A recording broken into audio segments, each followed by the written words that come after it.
That's right. You got us here until 8 o'clock. And don't forget, you still have 3 hours of live great radio right here on FM 105.5 and AM 660 The Answer. And, of course, AM660theanswer.com with Armed American Radio. Mark Walters and his cast of characters. Always great, entertaining, and very informative stuff on his show. And I'm Christopher Hart. I'm in the studio tonight with our African-American Aubrey Kahn. And that's me, Mr. Immigrant.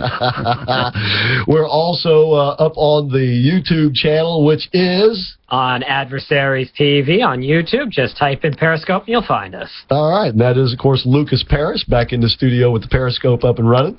And he's going to be at the spaghetti eating contest tomorrow, showing the festivities on the Periscope.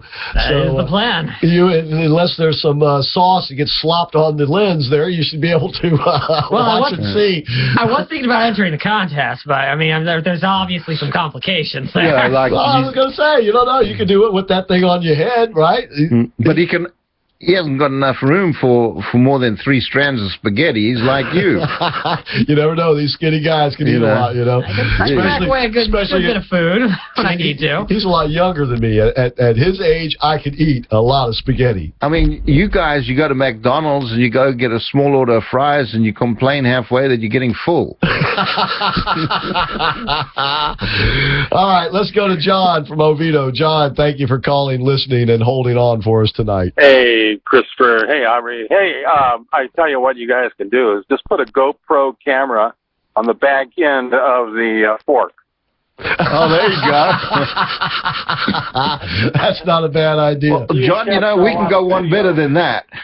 What's that? Capture a lot of video. Listen, unfortunately, Sunny is naively altruistic. Oh, isn't she? Yeah. She's Californian. That's why we love her so much. Go ahead. If you look at history, and if you look at what happens over a prolonged period of time, what they mean by everybody deserves a job, it eventually leads to work camps. But yeah. Obviously. Which is what happened in the Soviet Union. Right. As far as everybody deserves a home, you know, that ends up in detention centers. Right. Well, but we also tried that a few years ago, and then we had the housing bubble bust. Yeah, but, you know, I'm glad she brought that up, and we like to have Sunny on because she is coming from the left coast out there, and she's kind of letting us know because this is the stuff that's on Bernie Sanders' website, okay? And this is the stuff that used to be political poison in this country. Up until not that long ago, this stuff was political poison. And now it's being spewed out. And believe me, I heard all this stuff back in college. You know, this democratic socialism business, that's what they call it over there in Europe. But it's nothing more than Marxism, the beginnings of communism.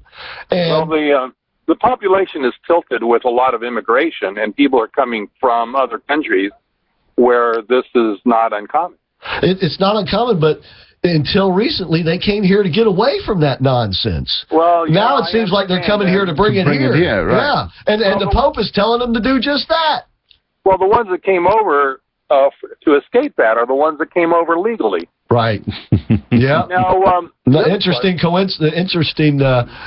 connection there, isn't it? Right, and the other point that I wanted to make was this democratic socialism that eventually leads to oligarchy, where all of the power rests in the hands of just a very small minority. Right, that's what you had in the Soviet Union. And I would say that, you know, we could actually already be there, close to it. Well, in a way, we are just a democratic oligarchy, if you will. But that's where I think right now, you see, the American spirit runs counter to that. And I think a lot of this stuff that's characterized as Republicans being mad at, conservatives being mad at Republicans in Congress is that we see the nation as a whole going in the wrong direction. We know a lot of people are responsible for it, and we know we've got to do something about it. And so we're looking for ways to do something about it. So when a guy like Donald Trump or Ben Carson comes along, they become a viable alternative until they prove that they're not somehow. So we're at a very special time, I believe, in our political history, and if we don't take advantage of it, we're going to regret it. Yeah. One other point I wanted to make was I'm glad that you guys ran that Robert Spencer tape again, because I saw him on 700 Club maybe 2 weeks ago. Yes. Very interesting guy. And what Michael Bath was talking about earlier in the week when you first ran this, we began to have a discussion about the caches of weapons. Correct.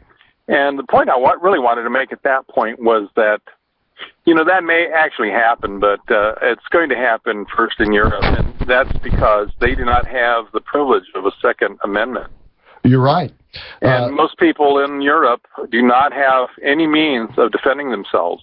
You're correct. You're absolutely right. I was living in Los Angeles. Unless it's Switzerland, where they actually have to have an automatic. Everyone has a weapon. Yeah, but go ahead, John. That didn't even cut you off. Anyway, I was living in Los Angeles during the original Watts riots, and we eventually moved down south to get away from a lot of the ruckus there. We moved down to Orange County.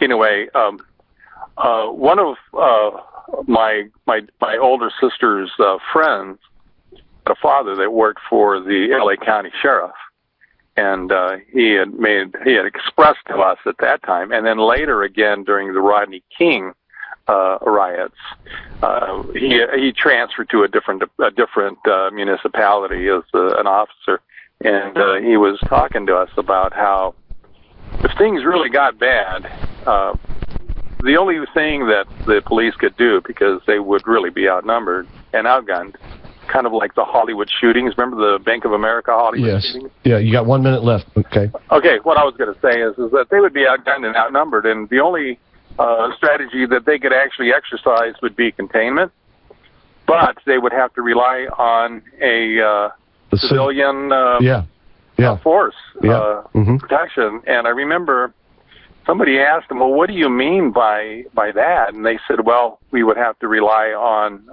an armed population, and basically people would be relegated to just defending their own property. Yeah, we would more or less be deputized.